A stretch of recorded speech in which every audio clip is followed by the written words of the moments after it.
Right, so in today's video, what we're focusing on is how to solve a one-step inequality. So the good news is you already know how to solve one-step equations. So I'm going to actually just review real quick here what we did when we had a one-step equation. When you look at this problem, we see that 9.5 plus x equals 19.7. I want to point out that this is an equation because we have our equal sign. And we tend to just drop our line so that we can focus on the side with the letter, which happens to be over here. We see a positive constant, so we are going to do the opposite. We are going to minus 9.5 on both sides. So go ahead and take notes with me on this one. We're going to cancel out, and then we're going to see here that x equals, and we're going to get a, it looks like a 10.2. The 10.2. Now I want to point out that with equations, we only have one solution. So go ahead and fill in the blanks there if you haven't already. That we just solved an equation, and that equation has one solution. We're saying that if you do 9.5 plus 10.2, you'd be at 19.7. So we only have one solution. Now when we graph that on a number line, we have a couple of options since it's a decimal. You could put 10 kind of in the middle and then make this an 11, and then, a 12 and a 13 and so on. And then of course we'd have our 9, 8, and 7. So I could say if x equals 10.2, I could estimate and say 10.2 would be about here. And since it equals 10.2, I'm coloring it in, and that's it. Now you could also say, all right, I'm going to let this be like a 10, and then this would be 10.2, 4, 6, 8, and then this is an 11, and then 11.2, 4, 6, 8, and so on. So if that's the case, then your decimals could be part of the number line, and it's going to be a little smushed here. So sorry about that. And then this would be a 10.6. In fact, sorry, you know what? I have an idea. How about I just do this? I'll just make it the 10.2, 10.4, 10.6, and then 10.8, and then the 11.2 and so on. And then if it's 10.2, you'd plot it right there. So what I'm saying here is that if you get a decimal for your answer, you can estimate it on the number line between whole numbers, or your number line could actually include the decimals, in which case it would get its own spot, like right there is 10.2. Okay? Now let's see how we can transfer our knowledge from solving the equations down here to solving inequalities. Now the good news is, like I said, you should pretty much already know how to solve each of them, because what you do is based on what you see, and it's the same as the equation stuff. So again, up here we saw a constant, so I just did the opposite. Now right here, when I see a negative constant, my variable is over here, so we still kind of drop our line. We look on the side with the letter. I see that I've got n minus 1, so since I see a negative constant, I'm just going to do the opposite. I'm going to add 1 to both sides. 2.3 plus 1 is a 3.3. And then over here, this cancels out. So n is less than 3.3. So what we're saying, y'all, is that if any number that's less than 3.3, we should be able to plug it in right here. Now I like the number 3, for example, because I think that 3 is less than 3.3. So I'm going to plug in a 3. And if I did 3 minus 1 right here, my answer would be a 2. And 2 is smaller than the 2.3. So we know that the answer that I plugged in works. Now there's another number I could plug in. Like any number that's less than 3.3 I could plug in. What if I plugged in a 1 right here? Well, 1 minus 1 is 0. And 0 on that side would be less than the 2.3. So basically what we're saying here is any number should work just as long as it's less than 3.3. So I am going to put a 3.3 here in the middle, knowing that this is 3.4, and then I'm going to put like a 3.5 just because of spacing. And then that's a 3.6, so then this would be a 3.7. And then over here, if this is a 3.3, this would be a 3.2, so this is my 3.1. This would be 3, and then this would be a 2.9. So I just kind of built a number line with decimals. Now we have an open circle on the 3.3. And now if n is less than, we're going to shade this way. And it makes sense because I plugged in a 3. 3 would be over here. I plugged in a 1 would be over here. So we're basically saying anything that's on this side of 3.3, we should be able to plug in and it should work. And we're good to go. Now you might remember that when we see a coefficient, we divide both sides by the coefficient. So here 12 divided by 3 is 4. I have my symbol, and what we're saying here, y'all, is that r is everything greater than or equal to 4. So for example, I'm going to take just a 5. Let's take a 5 and plug it in. If I did 3 times 5, I'd get a 15. And I think you guys would agree that the 12 is less than or equal to the 15 I would get when I plug in a 5. Let's try plugging in a 10, because 10 is a number that's bigger than or equal to this 4. So if I did 10 right here, 3 times 10 is 30, and 30 is definitely bigger than or equal to my 12. So this seems like a right answer. We're good to go here when we check. And we'll put a 4 right here. That means we've got a 5, a 6, a 7, and an 8. We've got a 3, a 2, a 1, and a 0. Now with this one, even though the 4 comes first, if I say it with the R, you guys might remember that we have here the R, and then the alligator symbol is eating that. So R is everything greater than or equal to 4. Boom, color it in. We're going this way. So I don't want you guys to get lost in too much stuff here. Literally, it's the same as the equations unit. When you see this coefficient, you're going to divide both sides by 3. 12 divided by 3 is 4. And then you just got the inequality symbol instead of having an equal sign like we did with equations. The only catch is that if the r is on this side, you want to read it with it first. So r is greater than or equal to the 4. So now on my number line, I have shown like I could plug in a 5, like I said earlier, or plug in a 10, or anything as long as it's bigger than or equal to the 4. All right. Now you might remember when you see a denominator that you're supposed to multiply both sides by whatever the denominator is. So here, if I see y divided by 6, I'm going to multiply both sides by 6. All right. So I get an 18. So it's just like the equations unit. And instead of an equal sign right here, I've got my inequality symbol. So if y is less than or equal to 18, I'm going to come down here on the number line, my 18. I'm going to build the number line. I've got a 19, 20, and so on. Go ahead and take notes with me on that one if you're not. And then, of course, you're 17, 16, 15, and so on. Okay, cool. All right, so less than or equal to the 18. So I've got a circle that's closed on 18 because of the or equal to. And less than, I'm going to shade in this direction. All right, so I'm going to pick a number that's divisible by 6 when I check this. So for example, if I shaded this way, I'd get a 13, then a 12 would be right here. So let's check 12, okay? So if I do 12 divided by 6, that's a 2. And we know when I get a 2 here that I can safely say that that is less than or equal to the 3.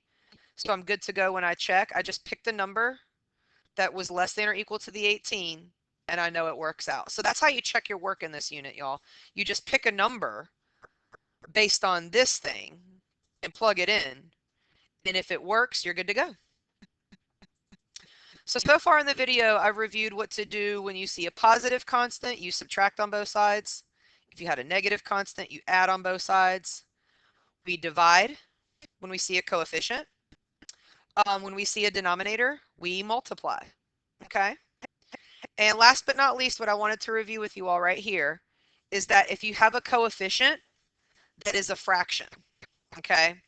So I've got 3/5 f is greater than 18. So I'm going to multiply both sides by the reciprocal, and I'm just using multiplication here in parentheses. This cancels out over here, so f. And then on this side, let's do 18 divided by 3, which is 6. And then that 6 times 5 is going to be 30. And again, I'm just using my alligator symbol here, the inequality symbol. So I'm going to put a 30 here. And to save time, let's not worry about filling it all out. Let's say that this would be a 31, a 32, a 33, and let's just put a 34. And this would be a 29, 28, 27, 26. So we're kind of taking like a screenshot of our number line here. And for this one, we're saying that f is everything greater than the 30. So we're going to have an open circle because it's just greater than. I don't have the line up underneath it. See how I had the line over here, so I colored it in. I had the line here, so I colored it in. But I don't have the line here, so I'm not coloring it in. Now, if f is everything that's bigger than 30, I should be able to shade in this direction. And only because I know well, actually, let me just get the calculator for this one. Who cares if we get a weird decimal? If I have a calculator, it'll make sense. I can show you guys what happens here. So let's say I try to plug in a 34, okay, a 34. Let's say I do 3/5 times 34. So here's my 3/5, okay? Now times the 34. And as long as this answer is bigger than 18, I'm set. And it is, okay? Let's see if I had plugged in a 31, because we're saying anything over here should work. F is bigger than 30, so 31 should work. So I'm going to do 3/5 times 31. And hey, that is bigger than the 18. So it looks like my answer works. I am good to go. And we've got it shown here on the number line. All right. Now for this next example right here, I'm actually going to move to a new slide. I'm going to let this problem get its own slide over here, but make sure you know that we're right here on this problem, and make sure you take notes with me right here on this, okay? All right, so here was the problem. And of course, when we have a coefficient, we know to divide both sides by the coefficient.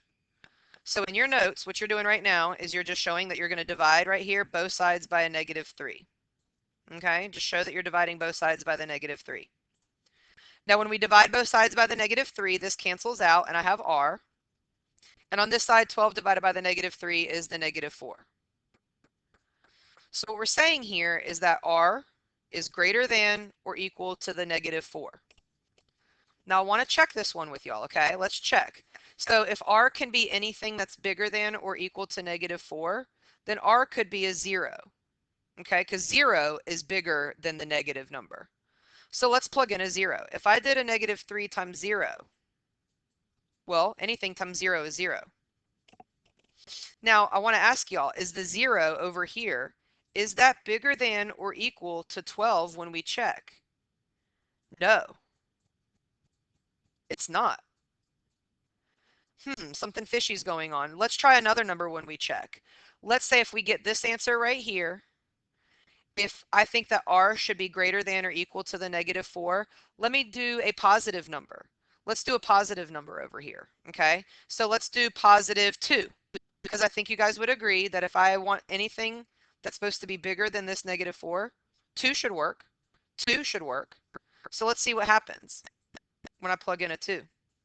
I'm going to do a -3 times 2. And I'm checking to see if this answer is bigger than or equal to the 12. That's what we're seeing right here. Well, when I do this, I get a -6. And a negative number is not bigger than a positive number. Once again, this doesn't work. So the reason this isn't working mathematically, y'all, is actually because we happen to be dividing both sides by a negative. And I'm going to explain real quick briefly. Let me just show you guys right here. If I take the number 5 and I compare it to the number 6, you guys know that obviously 6 is bigger than 5. Now, if I take this 5 and I multiply this side by a -2, I get -10. When I multiply this side by a -2, I get -12. And what happens in negative land when we're talking about what's bigger than or less than? Now this one all of a sudden becomes bigger. So what's going on here, y'all, is mathematically, if we multiply both sides by a negative number, we actually have to be the one to we just have to write that the symbol flips. We're the one in control of which way we write the symbol when we're writing it on our paper. So we now have to be mindful of the fact that this is going to happen. Let me show you that it would not happen if this 2 was a positive number. If we influenced both sides by a positive, if it had been a positive number up here, Well, then I would have gotten a positive 10 and a positive 12, and I would not have needed to flip that symbol around. See how the symbol could have been the same as what I had originally? So in the world of math, anytime both sides get influenced by a negative number, we just have to flip the symbol. And that's actually what happened up here. Both sides got influenced by a negative number. So when we write our answer, we actually have to flip the symbol. And we're going to flip the symbol like this. And I'm going to put the -4 just like it is, and the R is right here. And if I flip the symbol and now try to check my answer, let's see what happens. Okay, let's see what happens if I flipped the symbol, just because we know mathematically if both sides get influenced by a negative, we've just got to turn the symbol around. So let's see what happens. Now we're looking for not bigger than, we're going to look for smaller than. So now we're looking for anything that is less than or equal to the -4. All right, so let's just plug in a -5. I'm just going to try a -5. Now if I do -3 times -5, I get a positive 15. And that positive 15 is definitely bigger than or equal to the 12 that I would have gotten. Okay? So I want to walk you guys through the reason one more time why we have to flip the symbol is anytime both sides are influenced with a negative, we just got to flip the symbol around. Let me show you another example down here just to kind of reiterate in case you missed it one more time. Let me show you one with division. Let's say I take an 8 and I'll do 10. We'll do 8 and 10. Y'all know that 10 is bigger than 8. Now, if I divide this side by a 2 and I divide this side by a 2, well, this is a 4. This is a 5. Nothing needs to change. Nothing needs to change. 5 is definitely bigger than this 4. But if I had divided this side by a -2 and I divided this side also by a -2, well, now this becomes a -4. This becomes a -5. And so now, because we're in the world of negatives, we just have to simply flip the symbol around. So because both sides got influenced by a negative number, we have to turn the symbol. So when you're solving, anytime you divide both sides by a negative or multiply both sides by a negative, you have to remember to simply turn the symbol around in your answer instead of just copying down the exact symbol as you see it. So let's go back here. I'm back with you guys on your notes. We just examined what happened when we saw a negative coefficient. If we divide both sides here by a -3, I'm going to cancel out. I've got R by itself. I'm going to turn my symbol around and I'm going to get a -4 over here. And this answer is actually going to be that R is less than or equal to the -4. R is less than or equal to the -4. Okay. Now we also mentioned that when you multiply both sides by a negative, if both sides get influenced by a negative with multiplication or division, we need to flip the symbol around. See how I just simply turned it around? Cool, so I've got y, and this would be a -18,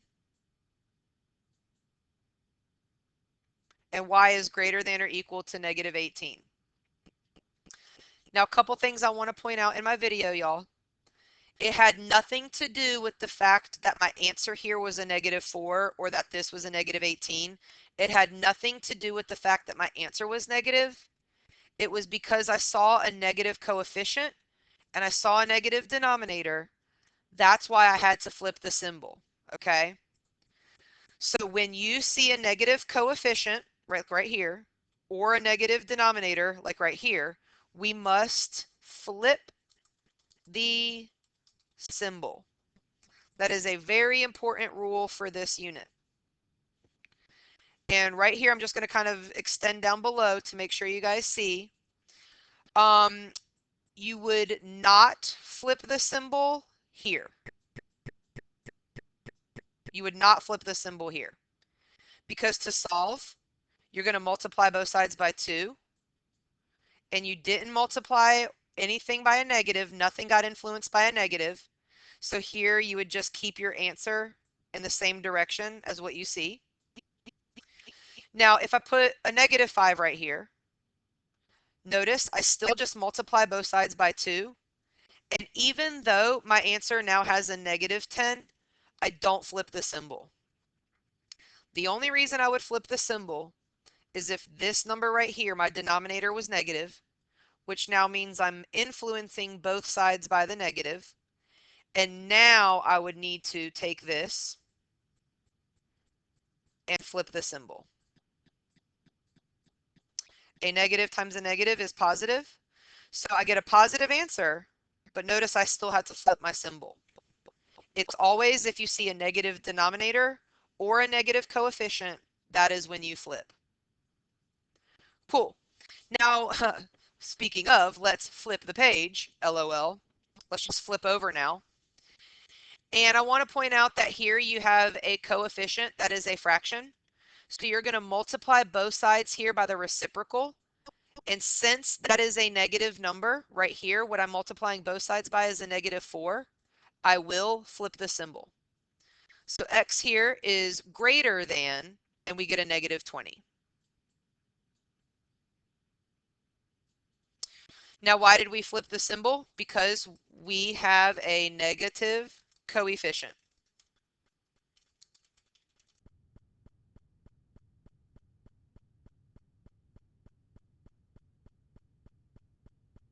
A negative coefficient, that means that you're going to be influencing both sides by a negative, which means you'll need to flip the symbol. All right, now on this one over here, my variable's on this side. I have a negative denominator, so I'm going to be multiplying both sides by this negative number. This is now times a -5. So -5 times -2 is +10. I'm going to flip the symbol around because both sides got influenced by a negative. And here is my answer. X is greater than or equal to 10. X is greater than or equal to 10. And why did we flip the symbol? We have a negative denominator. This unit is all about recognizing what you see. And I promised you guys that if you get good at what you see, you'll understand what to do. So if you can tell me that you see a negative denominator, now I can tell you what to do. You flip your symbol.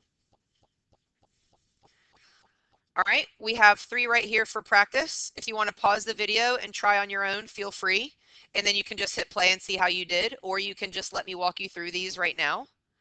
But for this one, I see a negative coefficient, so I'm going to divide both sides by a -5. That means I'm going to flip my symbol right here. And a 30 divided by a -5 is a -6. So anything that is bigger than -6 would work. And if we were to, again, sketch that on a number line, if -6 was right here, friendly reminder that a -5 would be right here, and then -7's over here. So everything bigger than -6, we have an open circle, and we would shade this way. All right, the next one. If we have a negative denominator, we're going to multiply both sides by this -4, so times -4, which means we get a +40. X was on this side.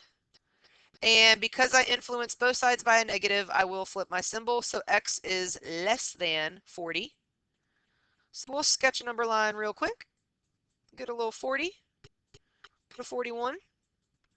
Cool, we got a 39 over here. And now if X is less than 40, X is less than 40, so I would shade this way.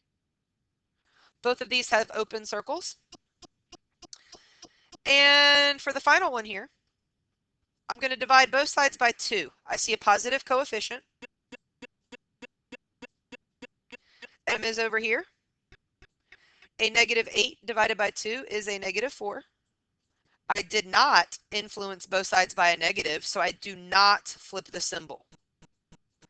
It doesn't matter if the number over here was negative. It doesn't matter what the answer looks like. It's all about your denominator or coefficient. And since I don't have a negative coefficient, we don't divide both sides by a negative. So we did not flip the symbol here. It stays the same. m is less than or equal to -4. So on a number line, here's my -4. I got a -3 getting closer to 0 that way, getting smaller over here. And if m is less than or equal to that -4, I'm going to color it in and shade this way. Cool. All right. Now for 4 and 5, these are types of questions that you're going to see on assessments. And for number 4, I want to point out that the answer choices actually all have equal signs in them. Now this part of the video you're going to need when you're looking at a practice on your own later today. So make sure you're paying attention to this part. Notice that each of these answer choices tell you what you could possibly be so that you can take it and plug it in to see if it works for the inequality. So even though we're on an inequalities unit, it is still okay for me to say, hey, you could equal this number, and if I plug it in, would it work? Now, since I happen to have my red arrow here for the last one, let's just check to see. If I plug in a -10 and do a -4 times -10, well, for that, I get +40. And +40 is bigger than 36. So it looks like we're going to get lucky right here on the very first one. That's the answer. And now let me show y'all how I can get to it without having to just straight up plug them in. If I divide both sides here by a -4, notice it's a negative coefficient. So I do need to flip that symbol. So u needs to be anything that is less than -9. So u should be anything less than -9. And that means this is the only number that is actually less than -9 that you could equal when we plug it in. A lot of students are going to be tempted to pick answer choice C because they're going to think, oh yeah, 36, divide by that number. Oh yeah, -9. I'm supposed to pick this one, but you can't equal -9. Because if we plugged in a -9, then we'd get a +36. And y'all know 36 isn't bigger than 36. We would need to have that little or equal to line up underneath it for that to be a true statement. So we don't want to pick C here for this one. We are definitely going to go with answer choice D because this is the only one that satisfies that u has to be less than -9. All right, and now here, we want to circle all of the inequalities where you will flip the symbol when solving. Okay, so basically you flip the symbol when you see a negative coefficient or a negative denominator. So here, do you see a negative coefficient? Yup. So for this answer, we're going to flip the symbol, and a 10 divided by -5 would be a -2. All right, the one right below it. Do you see a negative coefficient or a negative denominator? Nope. So we do not flip. This one, the symbol is going to stay the exact same in the answer, and we'd get a -12 times the 6. So that one stays. We don't need to circle it because we don't flip. All right, now this one. We actually have a negative constant. You're just going to add 2 to both sides and get that x is less than 9. We don't need to flip anything here because you're just adding 2. But for this one, since you see a negative denominator, this one you are going to have to turn the symbol around. And a -7 times this -2 would be +14. So yep, we do need to flip in that one. All right, now for this one, if you have a +7, you're going to -7 on both sides here, -7. So you're subtracting.